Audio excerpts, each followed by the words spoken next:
we actually should pretend inferiority and promote the enemy's arrogance, because when we pretend inferiority, subordination, and weakness in ourselves, because we recognize our shadow and because we're able to use the shadow part of our merit, talent, and quality, then we're able to force the enemy not only into irritation, arrogance, agitation, but we're also able to bring out their weaknesses and their false sense of pride, arrogance, envy, jealousy, hostility towards ourselves, and also their desire and vicious want, yearning, lust for constant and consistent external validation, attention, approval, and unconditional wealth, money, riches, reputation, and honor into their lives, all of which is ultimately not only artificial but also materialistic, transient, conditional, anyways, because that is neither real internal possession nor organic psychological power or talent of any kind. So, if we really are to improve and progress a lot in our lives, if we are to go a lot of distance and travel a lot of miles into our lives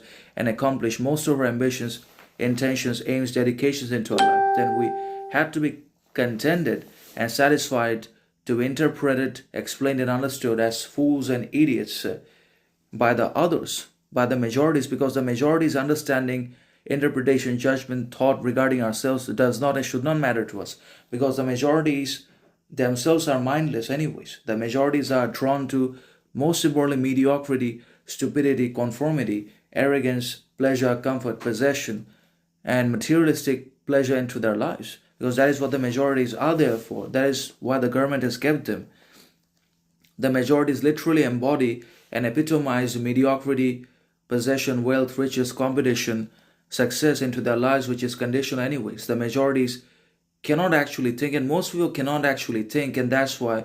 they constantly imitate each other. They feign, they pretend, they believe in pretense, artificiality, superficiality of action, talent, mindset, because they do not have anything to offer. They do not have anything organic, authentic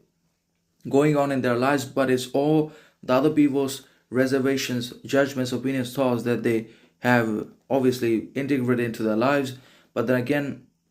we should be contented to be thought and interpreted as fools, as arrogant people, if we really are to achieve a lot of goals and travel a lot of distance in our lives.